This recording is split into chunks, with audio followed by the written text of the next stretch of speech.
Welcome. In this video, I'll show you how to contact Eventbrite or the Eventbrite support.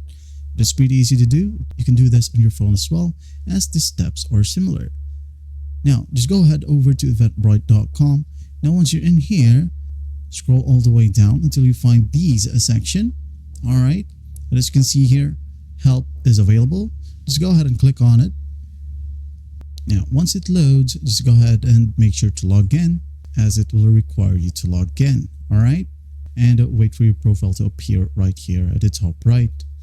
Now, once it appears, just go ahead and just scroll down. All right. Until you find still have questions. In here, just click on the button, contact us, click on it.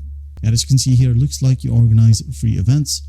For help, you can find answers, common issues to this page. Email support is available for some issues. Now, the way to bypass that is just we're going to want to go ahead over to the account section right here at the very bottom. Click on the drop down and scroll down again and hit on contact support. Now, in here, as you can see, we are on the ticket page. Now, just go ahead and enter your first name, last name, email address, as it is important. Then your phone number, which it says here, provide the best number to reach you. All right, we may call you to get more information. Now, if applicable, as it says here, you can go ahead and enter your event URL. If you don't know how to do so, again, just go ahead over to your event and Eventbrite. You'll see your event right here. Click on the three dots and simply click on copy URL. Once done, paste that in here, right click and hit on paste. Then in here, the most important part is your message. All right.